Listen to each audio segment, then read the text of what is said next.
On this episode of Jackson TN Weekend, we're taking you to the Casey Jones Village.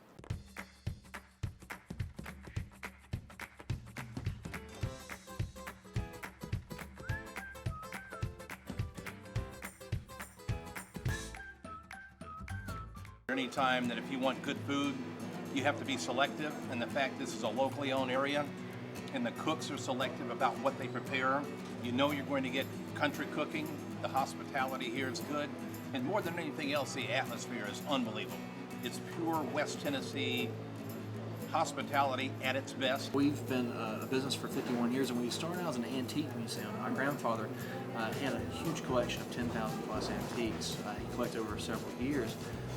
He didn't want to sell them, he just wanted to show them off. So he sold admissions to our original location as an antique museum. We figured out really quickly that that wasn't going to pay the bills, just selling those admissions. So he opens a lunch counter serving some of his mom's recipes and his cold cut sandwiches and cooked cheese and crackers. And it got to be so popular that we added a table here and a table there and a table there, and kind of woke up one day in the restaurant business. So we spent 13 years at our original location and now in our 38th year here in Casey Jones Village. If a family was going to come in for the day, what would you recommend them doing here? I would say, come in for breakfast or lunch, and then plan on spending a couple hours here. We have a wonderful gift shop with lots of antiques on the ceiling and different things in the gift shop that they can look around and buy if they'd like to. There's things in the village that they're able to do too. Go over to our Casey Jones Train Museum and learn about America's railroad engineer. Casey died in 1900 while saving the lives of all his passengers on his train, and it's a much longer story than I can tell right now, but it's a wonderful museum to go through and a story to hear. We have an art gallery here in the village called Art in the Village, and they have local West Tennessee artists with a huge gallery over there. Signature artisan is D. Moss, and he is a woodworker, and so he'll take a piece of wood and he transforms it into a beautiful wood carving of some kind of wildlife.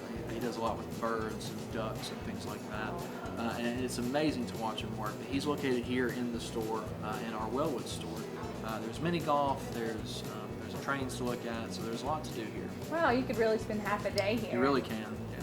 How many visitors do you think you have here over a year's time? In the course of a year, our best estimates are somewhere between 700 and 750,000 people a year. Tour buses are a big part of that. We really view ourselves as Jackson's landmark attraction and restaurant, being here for the last 51 years. We love to say that Dad was into tourism before tourism was cool. Yeah. He used to chase buses down the interstate. If he didn't recognize one, he would get off the next exit, turn around, follow it, find their mailing information on the side of the bus, and contact them when he got back to the They're office like, and say, "You're hey, coming." you need to come to Casey Jones Village and check this out. And when I come here, it's just like having a family. I'm with my family, and I think the world of them. They got good damn home cooking and good atmosphere. I like coming here because they've got good down-home cooking, just like as those saying goes at your grandmama. The food is awesome, the environment is great. We stop here all the time on lunch to eat to just get your money's worth. Can't beat it. The banana pudding is really good. You need to try it. There you go. All right, thank you. Thanks for joining us on this episode of Jackson TN Weekend. To find out more on how you can have the best weekend ever, please visit us at www.jacksontnweekend.com. Enjoy!